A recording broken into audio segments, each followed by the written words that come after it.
नमस्कार महाराष्ट्र, मी निकिता पाटील आणि आपण पाहताय TV9 मराठी। सकाळचे 11 वाजतायत, वेळ झालेली आहे न्यूज टॉप 9 ची। सुरुवात करणार आहोत अर्थातच नेहमीप्रमाणे 9 राजकीय बातम्या। शिंदे गट महाराष्ट्रातील लोकसभेच्या 23 जागा लढण्यासाठी आग्रही। शिंदे गटाचे खासदार प्रतापराव जाधव यांचा दावा।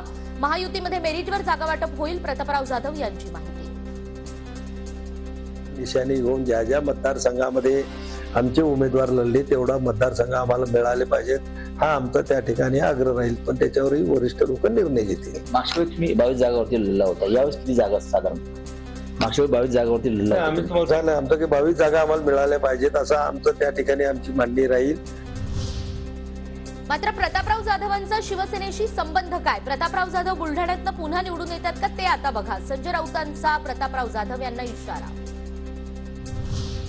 राज ठाकरे आमच्या सोबत येत असतील तर आम्हाला आनंद, आम्ही त्यांच्या स्वागतासाठी उत्सुक। खासदार प्रतापराव जाधव यांची शिवसेना मनसे युतीवर प्रतिक्रिया। ठाकरे एक मोठं नेतृत्व आहे, त्यांच्याजवळ वक्तृत्व चांगलं आहे, संघटन त्यांचं चांगलं आहे आणि ते जर त्या ठिकाणी सोबत येत असतील तर निश्चित त्या ठिकाणी आम्हालाही आनंद आहे। आम्ही त्यांच्या स्वागताला उत्सुक आहोत। निर्णय राजसाहेब काय घ्यायचा ते त्यांचा निर्णय घेतील। मुंबईमध्ये आज 10 ठिकाणी स्वच्छता अभियान। स्वच्छता अभियानाच्या माध्यमातून मुंबईच्या कानाकोपऱ्याची साफसफाई सुरू। शिंदेंच्या हस्ते गेटवे पासून अभियानाला प्रारंभ।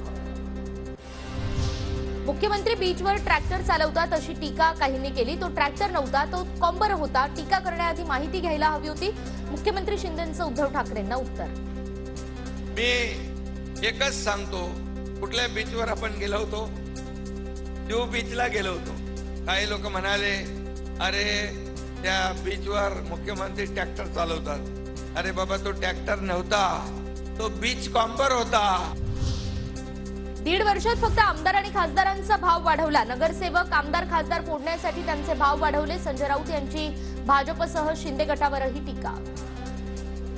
काय केलं? फक्त आमदार खासदारांचा भाव वाढवला, यापेक्षा काय केलं का? पक्षाचे, शिवसेनेचे किंवा पवार साहेबांच्या पक्षातले कार्यकर्ते फोडण्यासाठी आजही तुम्ही एक ऑक्शन भाजपवाले गुजरातसाठी महाराष्ट्रात दरोडेखोरी करतायत। परदेशी गुंतवणुकीचे खोटे आकडे सांगितले जात आहेत। एकदाच काय ते गुजरातला सोन्यानं मढवा। संजय राऊत यांची ही भाजपवर टीका। महाराष्ट्रातून 17 महत्त्वाचे प्रोजेक्ट हे गुजरातला गेले आणि या महाराष्ट्राचे मुख्यमंत्री आणि उपमुख्यमंत्री दोन्ही ते तोंड शिवून बसलेले आहेत। हे खोटे आकडे देत आहेत, परदेशी गुंतवणुकीचे खोटे आकडे देत आहेत, ते खोटारडे आहेत। पुण्यामध्ये मोदी बागेत शरद पवार आणि प्रकाश आंबेडकरांची भेट झाल्याची शक्यता। प्रकाश आंबेडकर आणि शरद पवारांच्या भेटीवरून राजकीय वर्तुळात चर्चा। नातेवाईकांना भेटायला मोदी बागेत गेलो होतो, प्रकाश आंबेडकर यांचं स्पष्टीकरण। वंचितचा 12-12चा फॉर्म्युला त्यांचे 12 वाजवणार। बाळासाहेब आंबेडकरांचा प्रस्ताव कोणी स्वीकारेल असं वाटत नाही। रामदास आठवले यांची वंचितवर टीका।